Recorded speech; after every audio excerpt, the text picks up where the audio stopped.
Hi guys, my name's Doug. Welcome to My Messy Garage. In today's video, we're going to continue working on my abandoned Kawasaki four-wheeler. In the last video, we figured out the ignition module was bad. Of course, the battery is bad, and there was a safety solenoid or safety relay that was also inoperative. I'd started taking the front fenders off and kind of given the machine a bit of a look over. After I turned the camera off, I finished getting the front fenders off and took the front brake cables apart, figured out what I needed to get ordered there, and ordered a few other bits and pieces that we're going to need to get this machine functional. Unfortunately, due to the global shipping situation, the one piece that we absolutely needed to get this machine to fire up and run, or at least fire, was the ignition module, and it didn't arrive in time. It has arrived at my box now, but unfortunately I don't have an easy way to get over there until I return to the US for work. So in today's video, we're going to install some of the bits and pieces that I do have and see if we can find anything else that is going to need some attention before we can put this thing back on the trail. Follow along. Hopefully you enjoy this video. Thanks for watching.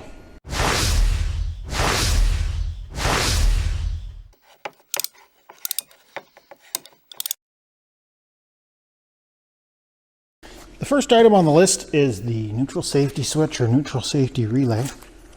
You recall in the last video that we ended up putting a jumper wire on. Here's the new relay. And what this does is it uses the positive 12 volts coming through the electrical system, and it uses a return path or a ground path through the neutral safety switch to sense whether the machine is in neutral or not. And if it does sense that it's in neutral, then it allows these contacts to close and thus allows the machine to turn over. The one that was in the machine when we got it was failed, so I got a new one. We can take the jumper wire out. Plug. There's a slight bump up on the top of the plug here, and that aligns with the slight bump in the socket. Plug that in, and I'm using my battery pack to run lights, so the next item on the list that we need to set up is we need to connect the battery.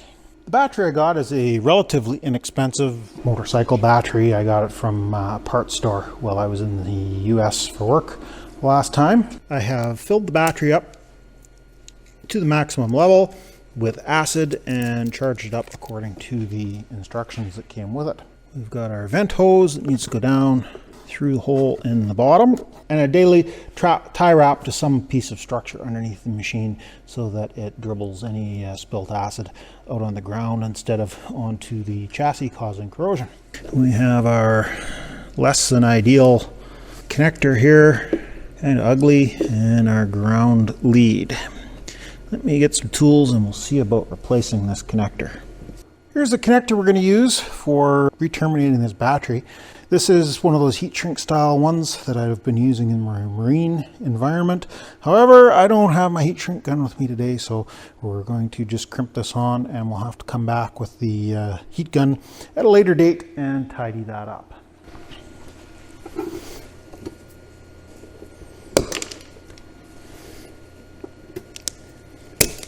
Fortunately, the copper looks like it's in fairly good shape. I don't have to worry about corrosion. That's a good thing. And we crimp this on. And we give it a good tug. Everything seems like it's working okay. Bring the battery back up a little bit so we can get at the terminals. Now we'll get the ground side put on here. Tricky part is we've got to hold the nut on the back side. That terminal doesn't look like it's in very good shape. Let me grab a wire brush or something to clean that up. Take a wire brush in my impact driver, and there we are, good clean copper. Of course, the nice heavy wire decides it's going to be difficult about bending in the right direction. Hopefully we can get this screw started. There we go. We got started, and we get the battery down in its hole. We'll give these terminals just a little squirt of oil. Help protect them a bit from some corrosion. Since I've got the front fenders off of here, I have the ignition switch just separated from the fender and loose. We turn it to the on position. Over here we have the start assembly We're in the run position there, and engine turns over. So that means that the battery is working good.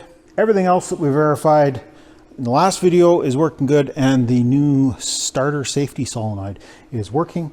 You can also see we've got our green neutral light is on the dash. Progress.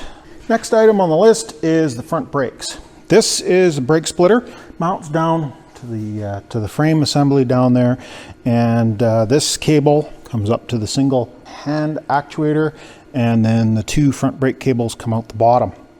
The top one is in good shape, seems to work, goes in and out quite nicely. I've taken this apart and lubricated it, put some fresh grease in there. Everything seems to be in good condition there. And now we need to install some front brake cables. I ordered in the cables from Amazon. We've got the rear brake cable, I believe goes from the handle down to the foot pedal. We've got a replacement throttle cable, and we have two front brake cables that go from the that splitter that I just showed you down to the actual wheels. What we've got here is the front brake lever. It feels pretty loose in there. I have a sneaking suspicion that the brake shoes are more likely than not worn out. Here is our cable. So we've got a rubber boot cable, and there's a turned or cast, whatever it is, fitting here. It fits nicely into a groove on the spindle. A neat clip that comes off of the old brake cable, and it slips down on here. And now the brake cable is attached to the machine. Then we take and we slide this barrel back. We take the adjuster nut off of the end, slide the T into the brake, and then we take our nut, our adjuster nut, and we run it up. And again, I fully expect that we're going to have to replace the brake shoes on this machine, as there seems to be an awful lot of free play on those brakes. Again, the other side is the same. Now we have our splitter, which is basically going to take the signal or the movement of one brake cable and split it into two.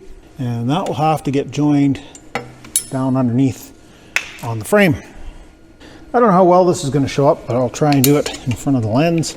We've got three bolts that hold the cover on here. We've got a rubber gasket that is going to probably give us a few headaches. On the back side of the gasket, there is a fitting that goes around to waterproof around the cable.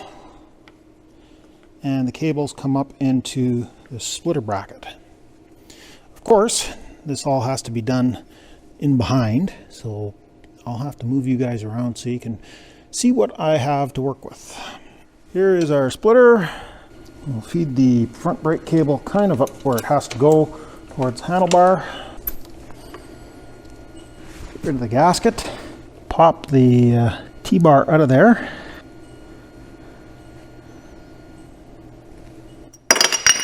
Drop everything on the floor. That's a good place to start. Okay, that's the first cable. Bring in the second cable, get it started. And the way these go in, they come in from the side, then you rotate them down, and they are basically stuck in place. Now we need to get our aluminum housing around all of that. And aside from the spring being a little bit annoying, mostly that went into place just fine. Now we've got to get these barrels so they line up both holes. Wipe the remainder of the grease so it's not fighting us. Then we need to get our gasket in there. And the gasket again has these fittings that go down around the base of the cable, which ideally prevent water from seeping into the cable splitter, and then it gets held in place by the boot that slides over. There we are. That went in. Now everything is kind of sitting basically where I want it. I think I'm going to put the cover on before we get too carried away mounting the bracket back in place. Tighten should hold everything nicely together. Now we try and slide these boots up over. And these are not as nice as the original boots, but hopefully they will work. 2 bolts that attach the splitter to the frame. Of course, you can't see anything. All you can see is my hand. That's the first boot up in place. And there we are. We've got both boots up solidly in place. Now all that's left is to snug down the splitter and then reconnect the handbrake. This is the bolts that need to be snugged up. That's got them most of the way done. Let me grab a ratchet just so that they're good and solid. As I suspected, when we pull on the brake lever, we're not getting a whole lot of movement. That's on full handle, and you can see we've still got quite a bit of lever movement that we have to make.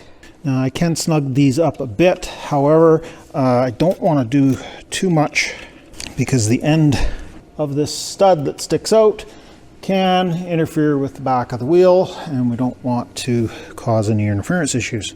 Pull the spring back, push the lever through, and snug up the retaining nut. The retaining nut has a bit of a concave on the back side of it that fits up against the barrel, so it works somewhat like a locking mechanism. However, we're way too far away from being able to haul that good enough. Now there is the ability, tighten this up as much as we can, and then we could take a cut-off wheel and buzz those studs off. However, if the pads are worn to that point, we probably should cut them off, or we should probably replace the pads anyways. Next item on the list that we want to work on, I've squirted a little bit of penetrating oil around already, but I want to take this front bumper off. If you look carefully, I don't think that one's bad, but over here, this one is definitely cracked. Those aren't the prettiest looking welds in the world. I'm almost suspicious that they have been touched up at some point. And I would like to get that welded back to the way it's supposed to be. Also, notice there's a bit of a curve here. This front bumper is obviously bounced off a thing or two in its time. So we'll straighten that up, straighten up the other side a little bit. The front rack bolts across here and it attaches to this front bumper. We want it to have a nice straight bar that we can attach to, and we want everything to be good and solid. Let me grab some wrenches and we'll see if we can get this off. Now, I'm not really sure how easy this is going to come off of here. As I say, I did squirt some penetrating oil at it. There's already one bolt is broken off. Not sure whether that happened when this thing bumped into something, or if that happened as a result of somebody trying to take it off to straighten it. I don't know. We'll see whether this is going to come off or not. And it appears it is going to come off. The advantage to using quarter drive for this is that you're less likely to put too much pressure on something and break it off. We backed it off a little ways and then tighten it back up again. That gives us the ability to put a little bit more stuff on there. Take the wire wheel and just kind of clean that up a little bit. That'll help. Well, that certainly pulled the rust off. Anyways, let's put this thing in reverse and we'll see if we can get it to come off.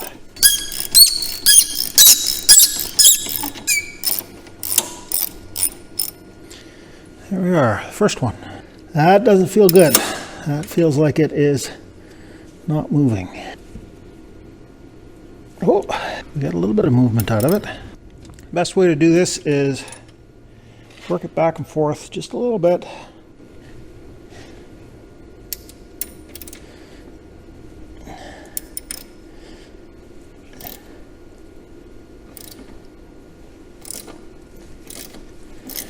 A little bit further every time until it starts to come out. As you can see, that was kind of a little on the crusty side. I do want to get these bolts cleaned up with a wire wheel, but I don't have one here that I can use at the moment, so we will just start these back into their appropriate holes so that they don't grow legs. Next item on the list is to get the back plastics off. Obviously, I've accomplished that. It was basically the same as taking the front plastics off. Instead of brackets up here, we had brackets back here. This one's relatively straight, not a big deal. The other side is kind of crunched. Over on this side, you can see the mounting bracket for the fender has definitely seen better days. That's all right, we'll get that all straightened up. I've already straightened it a little bit. We've got our voltage regulator here. I have no idea whether it's any good or not. They are still available, so if we have charging problems, we can deal with that. The bolts that went into the rear rack were difficult to get out, similar to the front bumper. They go up into here, and of course there's no way. They go up into the bottom of this, and of course there was no way to get at the back side of the threads. But I was able to work them back and forth, similar to how I did the front, and everything worked out fine. One problem we have here is this bracket is broken. It's going to need a little bit of TLC, not a problem. We'll pop it off of there and we will add it to the collection of stuff that we need to weld up. Well guys, I think we're going to end this one here. If you're interested in seeing some more of this resurrection project, why don't you hit the subscribe button and ring the bell icon. If you have any suggestions for how I should finish up this project, why don't you leave them in the comment section down below. Thanks a lot for watching, and we'll see you in the next mess.